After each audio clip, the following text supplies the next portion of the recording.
bondoso Deus, estás nos céus, Senhor, louvado seja o teu nome.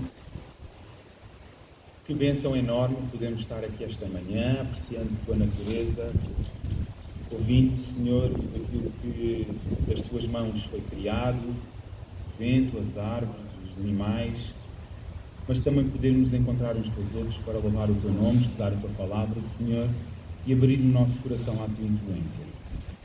Habita aqui também connosco, nestes momentos que vamos passar, que o Santo Espírito possa mexer nos nossos corações. É o que pedimos e agradecemos no nome de Jesus. Amém.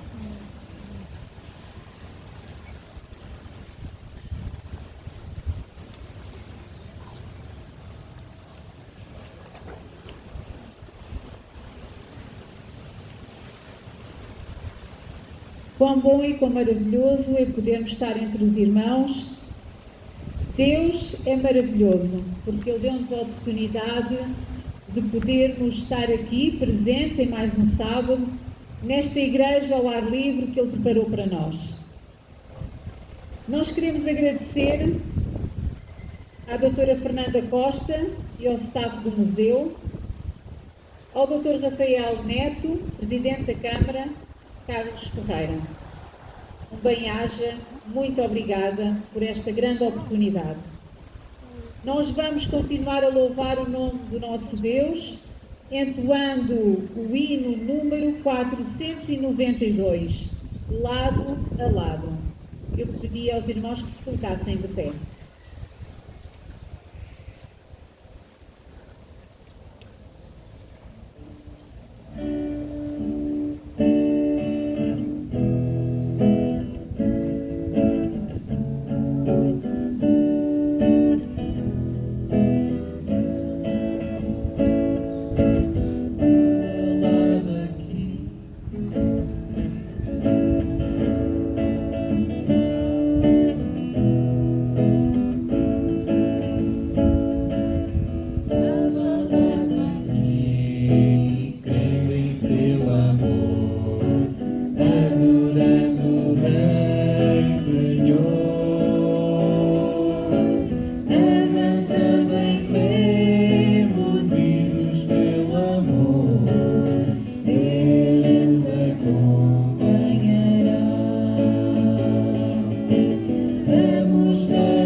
Bom sábado a todos.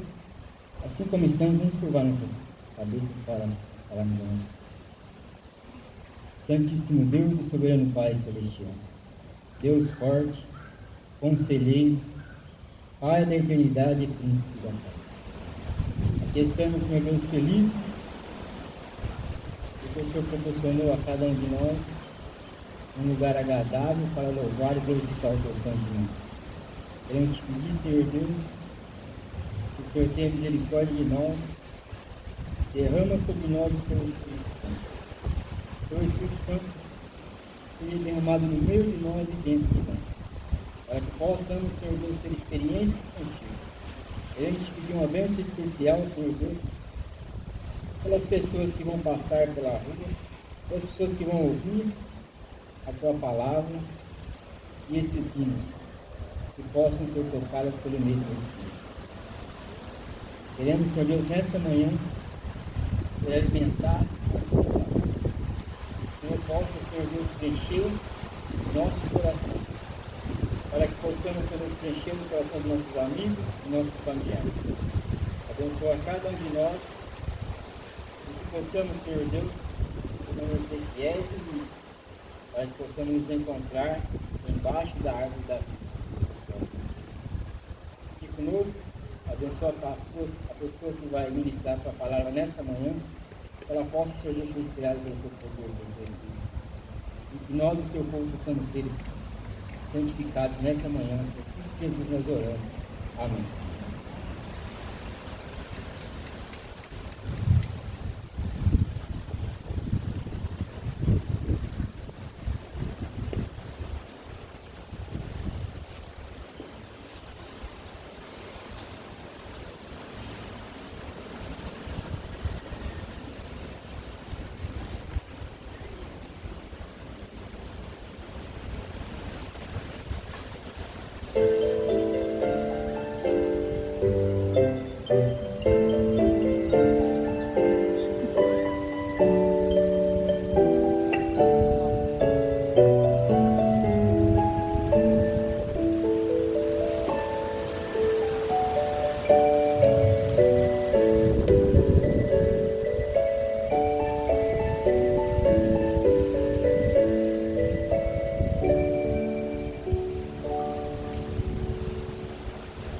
Olá a todos, uma vez mais um bom dia.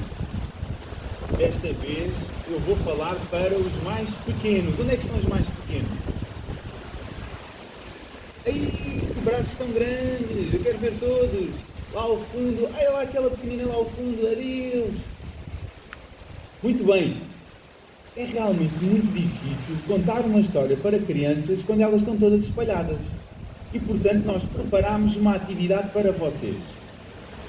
Então, neste belo e bonito jardim, existem 7 objetos que não fazem sentido aqui. E então, eu vou pedir para que vocês, de forma organizada, possam tentar perceber que objetos são esses e trazê-los aqui para ao pé de mim e depois regressarem para os vossos lugares. Que objetos é que não fazem sentido nenhum? Epá, já vem ali um, Olha aqui outro. Aqui, ponham aqui. Podes voltar para o teu lugar. Olha mais outro. Olha ali outro. Uau, bem. Que olhos de águia. Mais. Só tenho aqui 2. Olha, vem aqui outro. Aí é muito rápido. Vem ela muito rápido. Faltam 4 objetos. Já vem ali mais outro.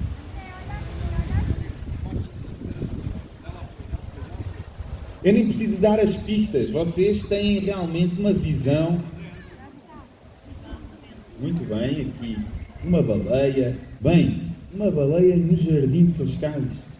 Uma chupeta, uma esfregona, um martelo. 1, 2, 3, 4, 5, 6. Vem aqui o último. Uma panela.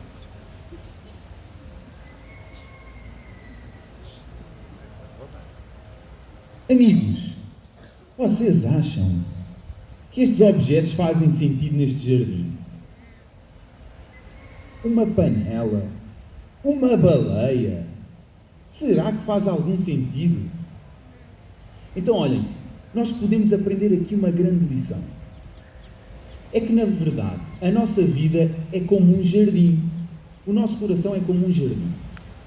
E, na verdade, as pessoas que lá estão a passar lá fora e que estão a olhar cá para dentro, se calhar, não se aperceberam que neste jardim tão bonito havia estes objetos que não faziam sentido nenhum. Provavelmente, de fora, as pessoas até podem não perceber.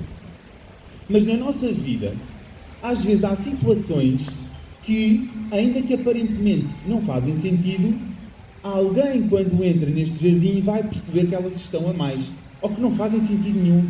E quem é que pode entrar no nosso coração? Muito bem, Jesus. Quando Jesus entra neste jardim, que é a nossa vida, Ele olha para uma baleia, para uma lanterna, para uma esfregona, para uma panela e acha que as coisas não fazem sentido. E como é que estas coisas podem surgir no nosso jardim? Não é natural que num jardim surjam estas coisas. Mas quando nós desobedecemos, quando nós dizemos uma coisa que não é verdade, quando nós respondemos mal para um amigo, estas coisas estranhas ficam nos nossos jardins. E quando Jesus entra no jardim e começa a ver estas coisas todas estranhas, a vontade para armar ali a sua tenda e acampar não é a mesma quando o jardim está todo limpinho e bonito. Portanto, eu tenho um desafio para todos vocês. O primeiro é que possam estar atentos para a história que eu vou contar a seguir para os adultos. Também vai falar um bocadinho sobre estas coisas. E o segundo é para que possam conservar o vosso jardim sempre limpinho, sempre arrumado e sem coisas estranhas. Mas que possa ter as árvores, as flores verdadeiras. Viram que estava aqui uma flor falsa? Foi o André que trouxe aqui uma flor falsa. Mas que possam ser flores verdadeiras, animais a cantar e tudo muito agradável. Não só para aqueles que passam lá fora, mas também para aquele que quer entrar lá dentro. E muito bem, agora passarei à história para os mais crescidos. Onde é que estão os mais crescidos? Também quero ver os mais crescidos. Muito bem. Sempre me deu muito prazer empregar, mas desta vez ver as pessoas, após momentos difíceis que passámos, novamente reunidas, ainda que com as devidas distâncias, realmente dá muito prazer e peço a Deus que me inspire no sentido de tocar nos vossos corações, tal como já tocou no meu com esta mensagem. Eu queria começar, como vocês sabem, sempre trabalhei na igreja muito com os jovens, trabalhei muito com os desbravadores e assisti de perto a muitas vidas que entretanto cresceram, se desenvolveram e vocês com certeza também conhecem muitos exemplos. Eu queria contar a história de dois irmãos. Vamos chamar aqui o João e a Maria. Eles nasceram num berço religioso. E rapidamente o João, quando era mais velhinho, começou a se interessar muito pelas tecnologias, pelos computadores, pelos telemóveis, pelos programas. E então na igreja ele começou a ajudar no som. Ele chegava mais cedo para ir organizar as coisas do som, do computador, da transmissão. Mas a pouco e pouco foi-se distanciando daquilo que era o seu relacionamento verdadeiro com Jesus. Ele tinha uma irmã, que era a Maria. A Maria era completamente diferente. Ela não queria saber nada disso. Ela queria estar no meio das pessoas. Queria estar no meio dos amigos. Queria ir a todos os acampamentos.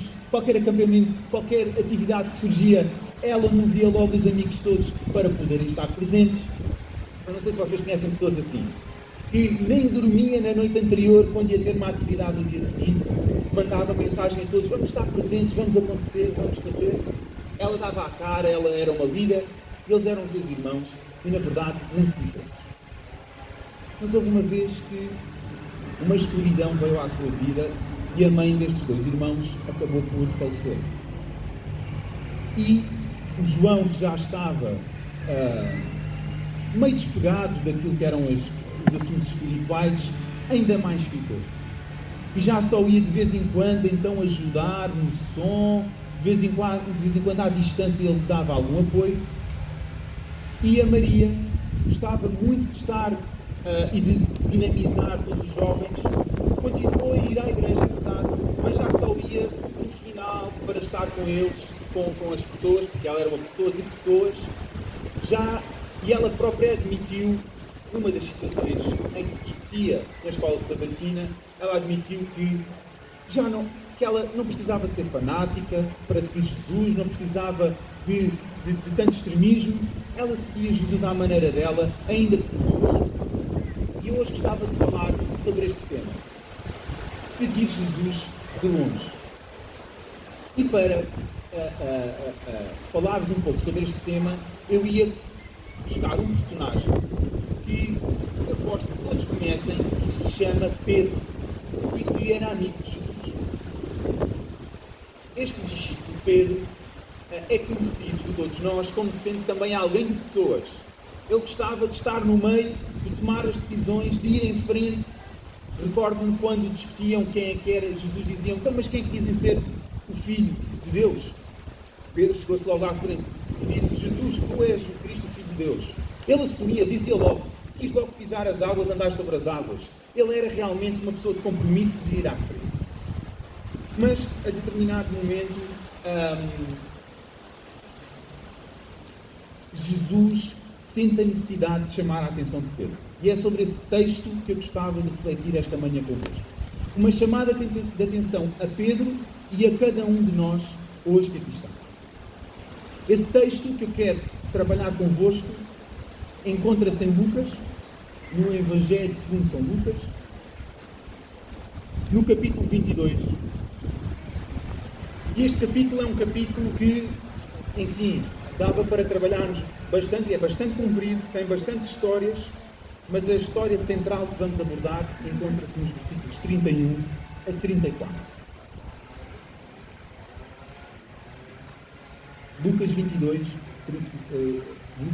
31 a 34. Eu quero que aqueles que tenham Bíblias possam abrir, sejam elas em papel, sejam elas eletrónicas, que todos possam abrir. Quem é que já abriu em Lucas 22? Temos ali muito poucos. Mais um. Vou dar um bocadinho mais de tempo. Lucas 22.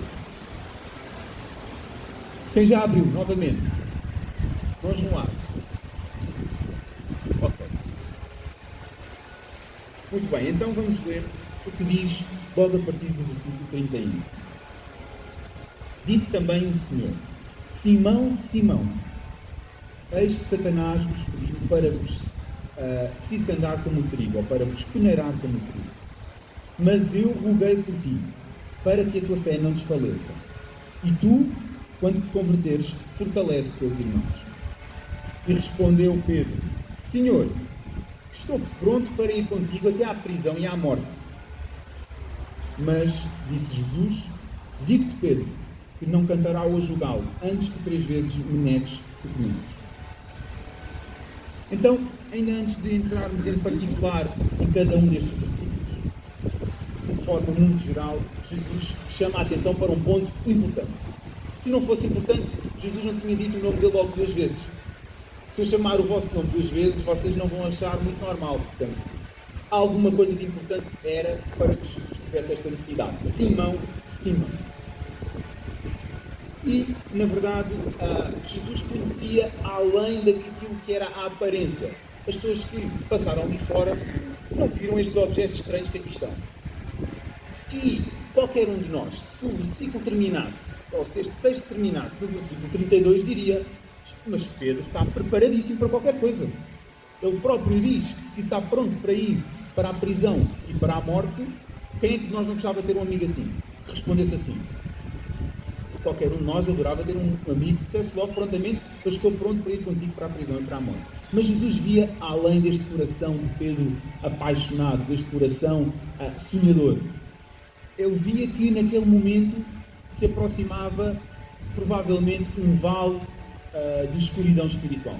Jesus ia ser acusado, Jesus ia ser morto, Jesus ia ser alvo de crítica, de escárnio, e provavelmente aquilo podia mexer com a vida dos discípulos.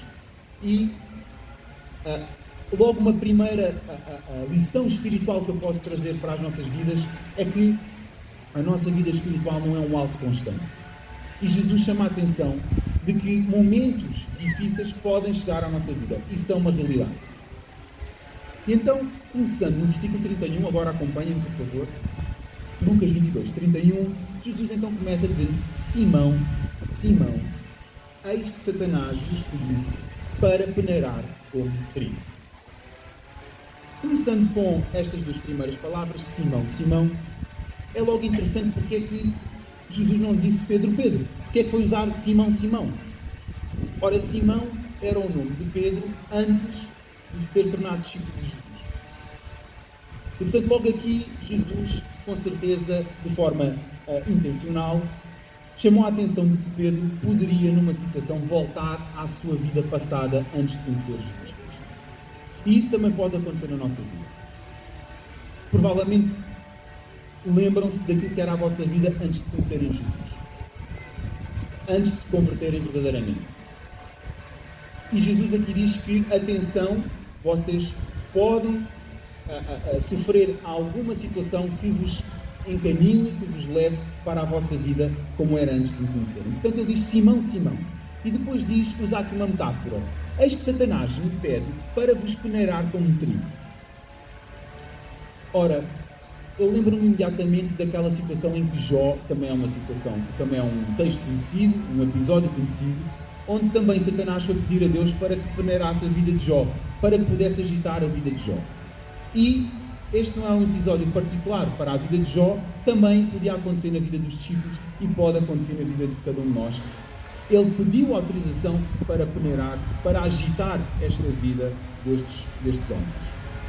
E, ainda que talvez não seja presente para cada um de vós o que é que significa peneirar o trigo, porque hoje em dia a preparação dos cereais e da farinha está muito industrializada e nós não assistimos a esse processo. Nos dias de Jesus, o peneirar o trigo era uma atividade ainda complexa. Os lavradores pegavam nas espigas de trigo, batiam com as espigas de trigo com força numa parede para que estas espigas se pudessem partir em pedaços, na casca, no grão, nas hastes. Depois lançavam ao ar estas espigas para que o vento pudesse levar as partes mais leves, a palha, e o que caía eram as partes mais pesadas, o trigo. E finalmente, em grandes peneiras, eles agitavam o trigo para que as impurezas caíssem e pudessem ficar em tantos grãos. E então é este o texto, é esta a metáfora que Jesus utiliza. Atenção, que pode existir um momento em que o inimigo vai querer agitar a vossa vida, vai querer mexer com a vossa vida. Não sei se há algum de vós que aqui está, neste momento, tem esta situação espiritual, de estar a ser agitado espiritualmente. Não sei se no passado já assistiram a isto na vossa vida, de serem agitados também espiritualmente. Mas esta mensagem não é só para aqueles que estão a passar, não é só para aqueles que passaram, mas é para aqueles que, mesmo que não estejam a passar, nem que nunca tenham passado, para aqueles que um dia possam vir a passar. Porque Pedro não estava a passar, na cabeça de Pedro estava tudo bem. Mestre, eu vou contigo para a prisão e para a morte. E portanto esta mensagem é para aqueles que também estão aparentemente firmes na verdade. Então vamos ver o que é que se passou com Pedro. E agora vamos ler os versículos 54 a 62. Portanto, Pedro estava completamente firme, completamente consciente de que estava tudo bem, e vamos ver então o que é que se passa. Versículo 54 ao versículo 62. Peço que leiam comigo, Lucas 22, 54. Então, prendendo-o, o levaram e meteram em casa do sumo sacerdote. E agora reparem o que é que aconteceu com Pedro. E Pedro, aquele homem que estava carne com carne, unha e carne com Jesus, agora seguiu-o como? Seguiu-o de longe. E havendo-se acendido fogo no meio do pátio, estando todos sentados, assentou-se também Pedro no meio deles. E uma certa criada, vendo estando assentado ao pé do fogo, como se pusesse os olhos nele, disse: este, apontando para Pedro, estava com ele. Porém Pedro disse: mulher, eu não o conheço. E um pouco depois, vendo o outro, disse: tu também és um deles. Mas Pedro, pela segunda vez, disse: homem, eu não sou. E passada quase uma hora, outro afirmava dizendo: também este verdadeiramente estava com ele, pois também é galileu. E Pedro disse: homem, não sei o que dizes. E, estando ainda Pedro a falar, cantou o galo. E virando-se o Senhor, olhou para Pedro, e Pedro lembrou-se da palavra do Senhor, como lhe tinha dito: antes que o galo cante hoje, me negarás 3 vezes. E saindo Pedro para fora, chorou amargamente. Portanto, Jesus já tinha avisado Pedro de que ele iria ser alvo do inimigo. E também nos avisa hoje a nós que seremos alvo do inimigo. E não seremos tentados da mesma forma que Pedro foi. O inimigo conhece a vida de cada um de nós e nos tentará nas nossas fraquezas. Mas reparem, e este é o detalhe mais importante, talvez, que eu gostava de salientar neste texto, é que aquele homem Pedro, que tão prontamente respondia por Jesus, aquele que dava sempre a cara, agora, versículo 54, seguia Jesus, é verdade, mas seguiu de longe. Seguiu de longe. Tenham aberto no capítulo 22 de Lucas para percebermos que caminhada fez este homem. Reparem, no versículo 23, Pedro passa de um homem de elevada fé, onde diz, vou contigo para a prisão e para a morte, para um homem que, versículo 45, adormece na sua vida de oração. Ele adormece, quando era necessário orar, ele adormece.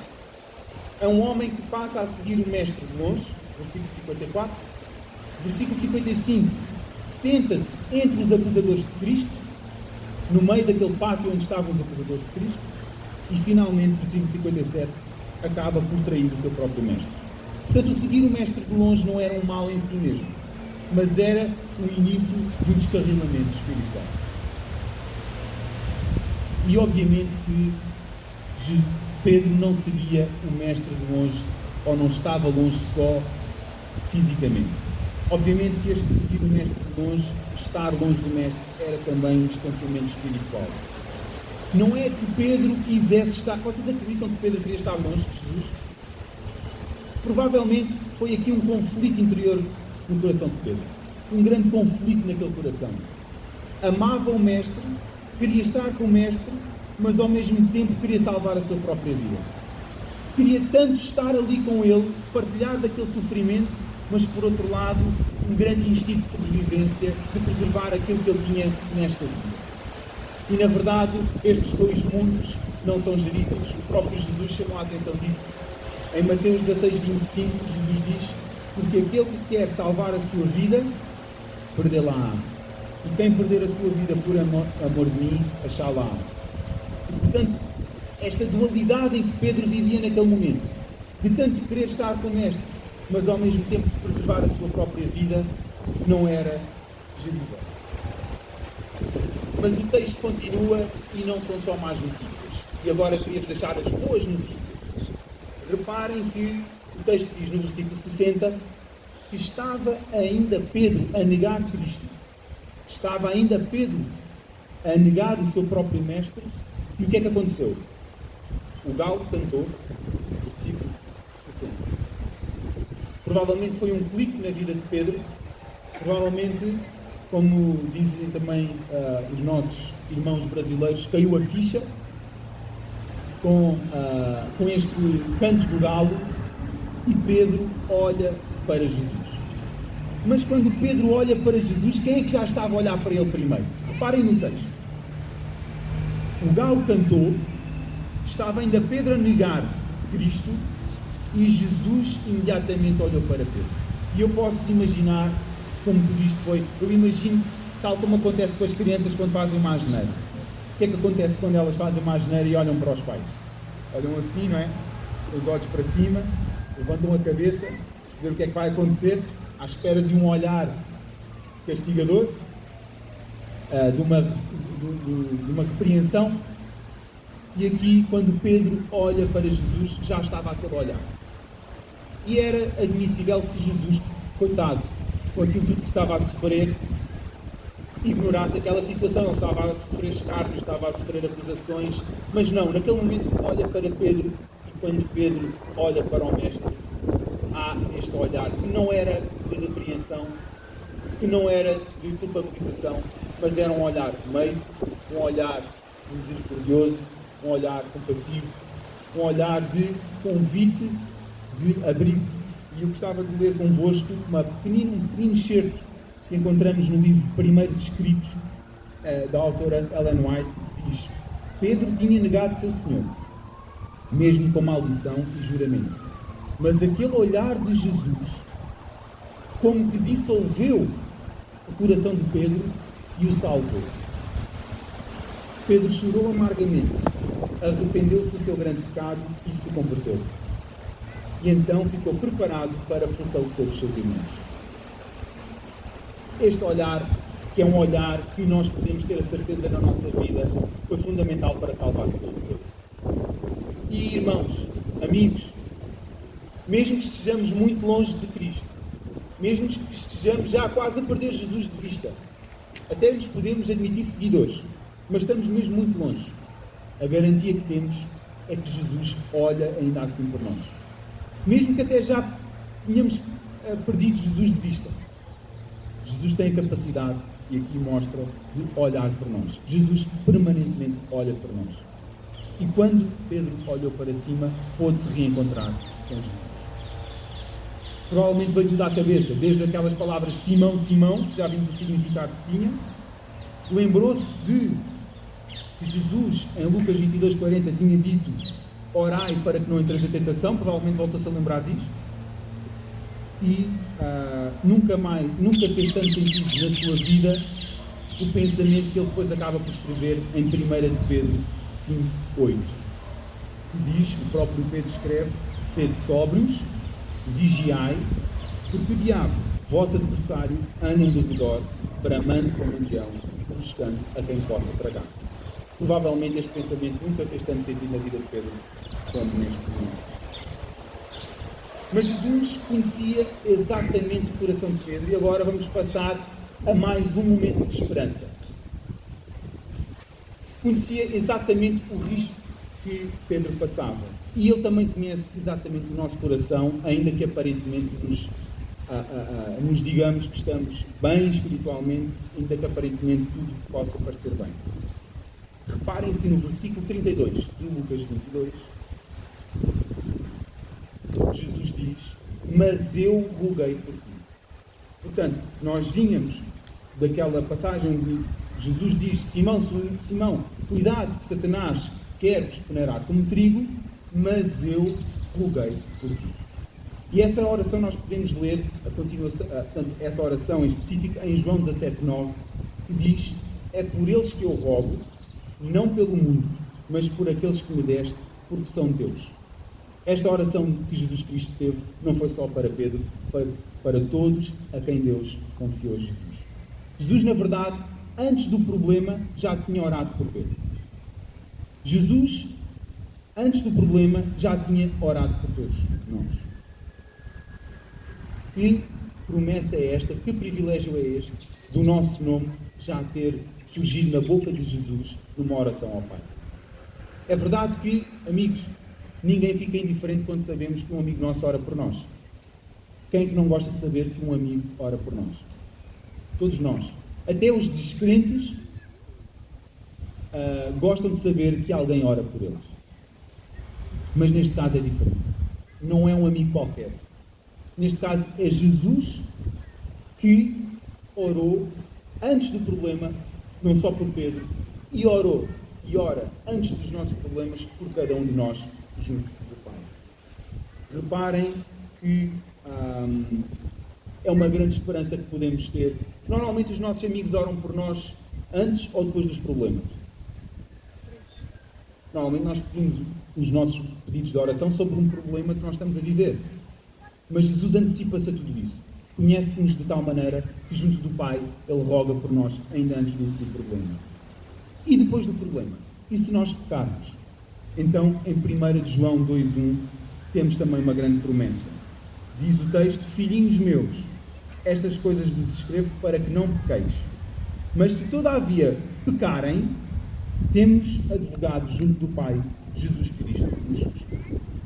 Portanto, temos uma promessa para antes do pecado. Jesus Cristo está lá a rogar por nós antes do nosso vale espiritual, mas também está lá depois do nosso vale espiritual, durante e depois dos nossos problemas. A oração de Jesus veio antes da tentação, mas está presente em toda a nossa vida. Mas hoje, e o texto não acaba aqui, eu hoje não gostaria de acabar com uma promessa. Nós gostamos muito de terminar com as promessas, não é? São coisas boas. Mas, na verdade, Jesus Cristo não termina com a promessa. Termina de forma simpática, com um convite. Termina com uma missão para cada um de nós. Reparem o que é que diz no versículo 32, ainda de Lucas 22. Diz: mas eu roguei por ti, para que a tua fé não desfaleça.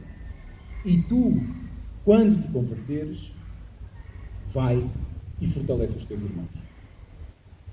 Portanto, a nossa missão não é sermos egoístas espirituais, que ficamos com a promessa para nós, ficamos contentes porque Jesus ora por nós e roga por nós ao Pai, mas agora Jesus deixa uma missão, que é irmos e também passarmos esta esperança para aqueles que nos rodeiam. Irmos e fortalecer os nossos irmãos também nesse vale espiritual. Irmos e levarmos esta mensagem, que é uma mensagem que converteu Pedro e agora deveria converter todos aqueles que com ele se cruzassem. Provavelmente esta é uma mensagem que faz sentido na vida de todos nós, seja porque já passamos ou passaremos dificuldades. Mas queria-vos deixar esta promessa convosco, de que Jesus, aquele que nos criou, aquele que conhece a nossa vida melhor do que ninguém, junto do Pai, pede por nós. E agora temos de ir e passar esta mensagem aos outros. Muito obrigado a todos e o desejo de um resto de um bom sábado.